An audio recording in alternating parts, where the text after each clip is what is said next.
I'm Nicole. I'm Geraldine. I'm Lauren. And we are Doing the Damn Thing, an entrepreneurship talk show.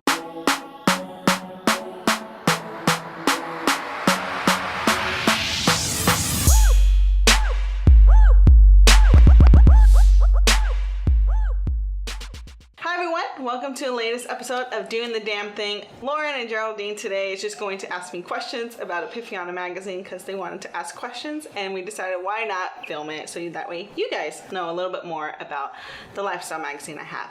Before they go into their questions, don't forget to hit the red button of subscribe, ring that bell, and of course at the end of this video, you are going to like it. Alright, ladies, ask away. Well, I mean, first of all, just tell us, what is Epifania magazine? Yes, so Epifania magazine, it's a lifestyle magazine for women, and it's every conversation a woman has. So from the fluff conversations to the very serious conversations.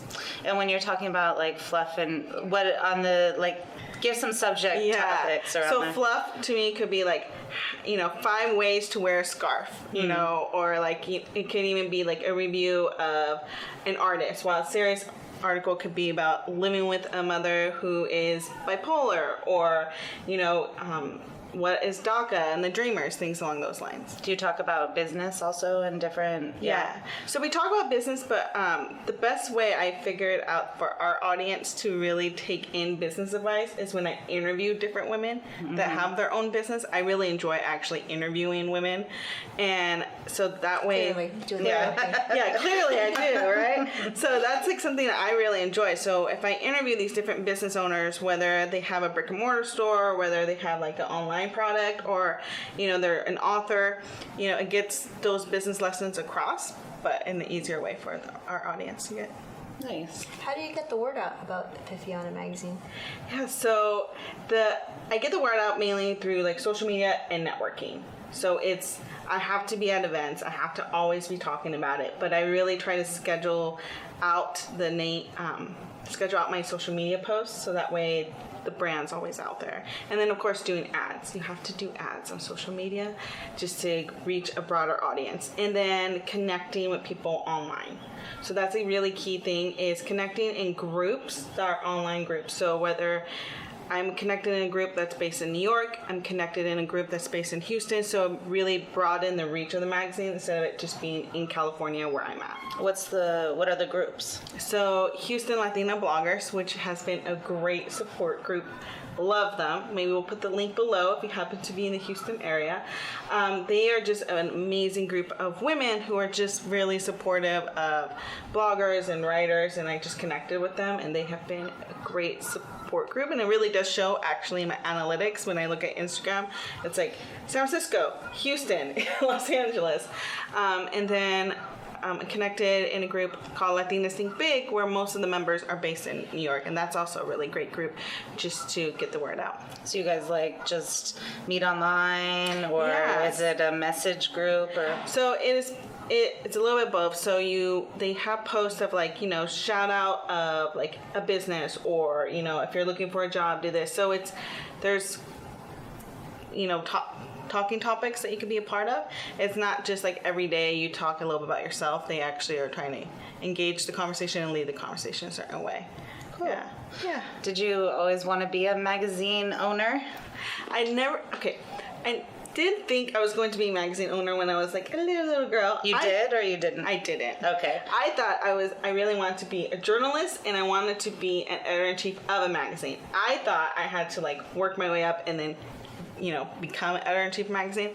But then I graduated during the recession, and I realized to go that route to be a traditional journalist would have been like 20 years of me just doing writing I didn't want to do, and then also all like the traditional journalist jobs were going away. So I was like, well, this is a field that's a little funky. So I totally took a different route, and I actually just started in the nonprofit world. So yeah, I wanted to be an editor-in-chief, but I never thought I would start a magazine to become the editor-in-chief. So how did the magazine come into play? Yeah.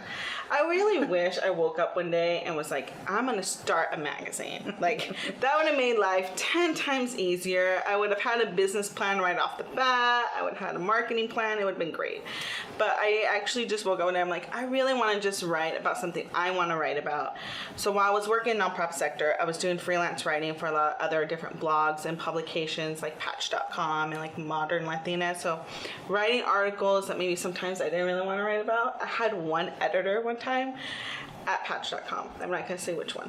But you know who you are. yeah, she did not like my writing. But I didn't really care to write what she wanted me to write about because she would ask me to go to city council meetings and cover the city council meetings. Those are like god awfully boring meetings.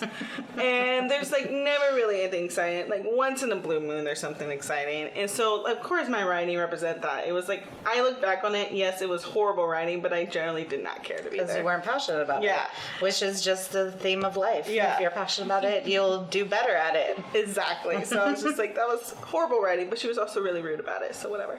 But I actually wanted just to write something that was interesting to me, so I decided just to start a wedding blog. So I started this wedding blog, I want to say around January 2013. My wedding was in August 2013. And I would just write sporadic posts, like maybe a post once a month about the planning of this wedding and how exhausting it is. And I had an article one time about like how to deal when your parents take over your wedding, because my dad actually invited some people that was like, they're not on the list, and he didn't realize like this venue only fits 200 people. Yeah. But after the wedding, I realized I like having that control of what I want to write about. So maybe I'll just make it like a lifestyle blog. And then I started grad school and I realized, so this could actually be like a business. Because I realized I didn't just enjoy the writing part, I enjoyed the marketing part and the leadership part and building a team. So that's when it started, like in 2014, sort of in my mind, I'm like, this could be a business. Still like slowly maturing it. And then 2016 is when I got like a graphic designer and a website designer. I felt very like adult, and it was really cool just to like see it grow that way. So it was all like it was like a slow growth process. Yeah. So what does your team structure look like today? Yeah. So my team structure right now is pretty small. So I have a lot of consultants. So I have, of course, my graphic designer who is like on call, and my website designer who's on call. And then I have a managing editor who pretty much edits all the articles. And then if I ever need another project, so one time I needed to create an editorial guide, so we brought a copy editor just to create the editorial guide. And so one time I needed just some marketing advice and someone to help me with the marketing plan, so I brought in a marketing like advisor on call. And so when I say on call, like they're sort of just doing short-term projects to help me finish this project, and if I have more questions, I bring them back on. And then I have interns throughout the year, so that way they can help with the, you know, the little day-to-day stuff that takes up a lot of time, because as the magazine has grown, I realized my energy and my time has to be spent in different directions. Instead of just writing, I have to do the marketing and the business development, and I don't have time to do the little things. What's been the evolution of your growth? Because so you just started it and accidentally kind of. Yeah. And then what? So I think the evolution has been, it sort of reminds me of like a baby growing. Like I think, you know, like in the beginning, it's sort of just trying to figure out what it is in the world and what kind of person it wants to be in the world. And I feel like now we know what type of person we are in the world. We want to be this lifestyle magazine. We want to be this modern magazine for, especially, we realize our biggest audience is Latina. So we really want to be that voice for like the modern Latina who's, you know, is not only their nationality, whether that could be like Mexican or Cuban or Guatemalan, but they're also like American. So having that voice. But it's been cool just to see it grow from this like our first website was horrible, guys. It was really horrible. They usually are. Yeah, they usually are. But seeing like it grow from like a really horrible like website on Tumblr. I think I had it on Tumblr. Nice. And I'm like, why did I do that? And so seeing it grow from that to now this functioning website with like video, and even now we're still growing. We're still changing the website, and we're still now having like merchandise, and it's just evolving into this like nice little like infant baby. I like it. So what does your day-to-day look like? Yeah, so my day-to-day is a little different, of course. So I have to plan my week in advance, right? I think we all do when we're entrepreneurs. We have to sort of just plan ahead because we have a lot of projects thrown at us. And if you don't plan ahead, you could feel like a little overwhelmed. So, for example, last week I had a whole day of I interviewed an author, and then I had to interview an potential intern, and then I had to write an article for a PR company because they really needed that article that day, but just the timeline of it was I was to the deadline. So that's one day. But then the next day could be I'm just in front of my laptop for 4 hours doing just social media posts and really trying to figure out the themes of the month. And then the next day could be I'm just back-to-back phone calls of meetings either with the website guy or figuring out talking to a lawyer, talking to the accountant. So I really have to look at my week and figure out, okay, this week it's gonna be writing, this week gonna be social media, this day I'm gonna be weekday, but this day I'm gonna be when I was doing a lot of interviews and I'm driving all over the place, I need to know then, okay, that day I can't really do phone calls or a lot of emails because I have to account for driving as well. Yeah. So that's how my day-to-day looks like. So you release monthly? Yeah, so we actually create articles a few times a week. Okay, and then you just update the website? Update the website a few times a week. So luckily this year we've had a lot more contributors, so I don't have to do all of the writing, which is amazing. Do they come to you and ask to contribute, or Yeah. how is that working? Surprisingly, people just randomly, I think at 2 a.m. just Google magazines or something, because I've gotten people emailing me oh, how does it work to be a contributor? Which sometimes makes me a little upset because there's this whole page on the website of how to contribute. And I'm okay. And I'm yeah, you could definitely contribute an article. And then I'm well, pitch me an idea. Side note, if you ever want to contribute an article, even to a blog, a small blog, it's nice if you pitch ideas, because when I'm reading the email, I'm I have to respond of what exactly do you want to write about, and figure out if it works. But if you come in with an email that says 3 This ideas, is what I'd like to talk about. yeah, and then I could tell you yay or nay. But people either find us through searching on Twitter or on Google, and sometimes they're just searching for Women Magazine or Latina Magazine or Magazine California, and somehow it just pops up, and I'm you must be doing a lot of research then.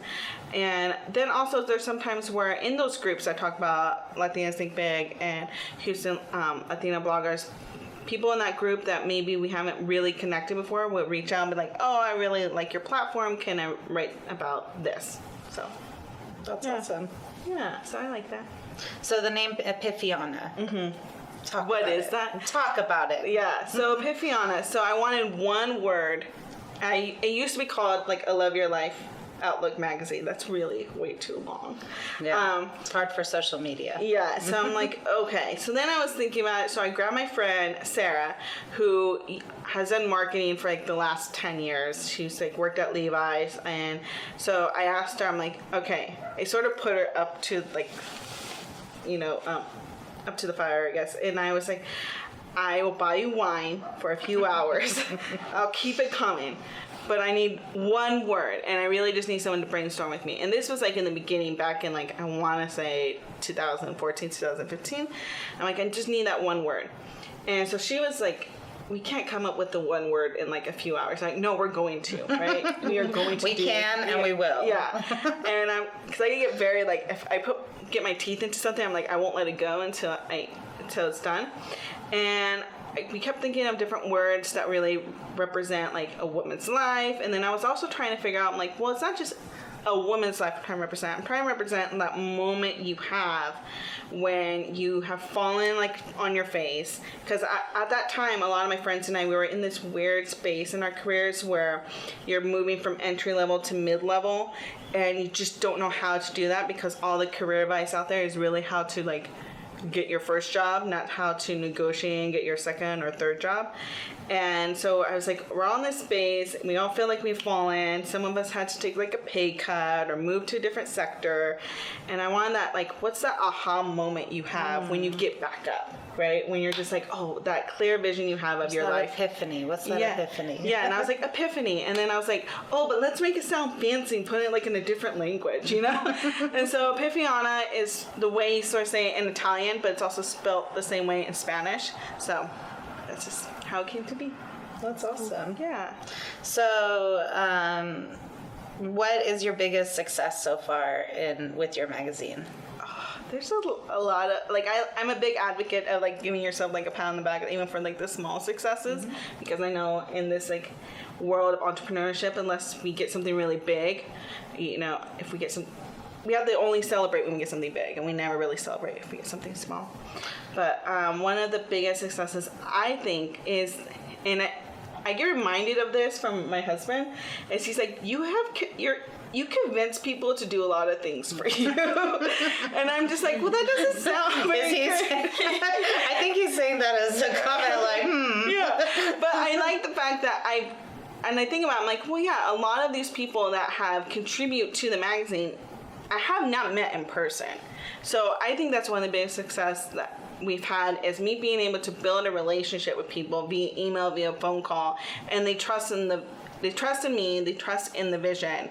And like our editor is in Connecticut. I've yet to meet her, by the way. Hi, Stephanie. She's amazing because I am a true writer, so that means I suck at editing, so I needed an editor. And so I think that's one of the biggest success is being able to build a team that's really based on like trust and a common vision. And also to providing opportunity. Yeah. Because otherwise, if the magazine didn't exist, then all of these people working with you wouldn't have been able to share their voice in that way with the world. Exactly. And I like being able to do that. That's what the whole thing is with the magazine, is creating a platform for other people. So that's why I call it a magazine, not a blog. It's not a day in Nicole's life. That could be a cool blog, but I don't. I know I'm a little conceited, a little vain, but I'm not that conceited and vain. So yeah, it's a platform to share other people's voices. It's something I really wanted to give people because I'm always interested in hearing other people's stories. Yeah. So I want to share that. Okay, so let's talk about what epiphany have you had through this journey, and about yourself, maybe business, entrepreneurship, and being successful. Yeah, okay, this is going to sound like, oh, poor Nicole, but is I didn't realize that I had leader qualities until this magazine. Nice. I always thought like, yeah, I could like be part of a team. I was always the person on the team that kept like try to keep like the peace, especially in the nonprofit world. I was always a part of like a team, like the community engagement team or the volunteer management team. But I didn't realize I had these leadership skills that I didn't realize people would like want to listen to me, and that I could lead with heart. Like I always thought I was pretty strict because I'm pretty hard on myself, but I didn't realize how compassionate I could be. So that was like a big like moment of myself. I was like, oh, I could be a leader, and I don't have to be like a bitchy leader. Like I could be like still myself and still lead a team. What's your ultimate goal? Ultimate goal is for it to grow into a media company. So I really want to have a teen magazine. That's been on like my vision board for the last few years, because I really think teenagers sometimes sort of just get thrown to the side. Like people don't want to hear don't take them seriously enough. Yeah. And I feel like, especially now with all like the school shootings, unfortunately, people are now starting to realize teenagers actually do have a voice, and they have a intelligent voice, and it can be really articulate. And I want to have a magazine for teenagers. I don't know yet if I want it to be all teenagers or just like female version. teenagers, like a younger version. Also, I remember growing up and reading teen magazines like 17. Yeah, they're all teeny bopper. And like they're fun to take. Like, you know, you take a quizzes, quiz. Yeah, the quizzes. Like, you know, like what is your Dawson Creek favorite character to tell you about yourself or something? But I wanted it to be like, no, they talk about serious things. And why I also really wanted to have a teen magazine is like years ago I actually interviewed my youngest sister, and she was 16 at the time. She's 21 now, and so I asked her questions about high school, and one of the things she talked about was like really heartbreaking, because this is right in the beginning when the school shootings started to happen, and as a high school student in a town that is relatively like safe, but you never know. Yeah. She feels like, yeah, and she wasn't like in a, I don't want to say she wasn't in, she was like in a popular group, like she wasn't like an outcast or anything. So I just thought like, oh, you know, she shouldn't have this many fears and insecurities. But even just reading her interview, she was like, no, it can be a little scary. You never know, like if you go into a restroom, like what are you going to see? Like if someone's going to get in a fight. And I'm like, dude, that's not a fear I didn't have in high school. And I went to high school 20 minutes from her. So I wanted, that sort of just opened my eyes of like, there should be a teen magazine. That's awesome. Well, thank you for sharing with us your journey of Epifania, and more about the magazine, because I know that our audience, us, we all want to get a little more personal with our experiences with entrepreneurship as well. So exactly. I like these questions. See you guys next week. Bye.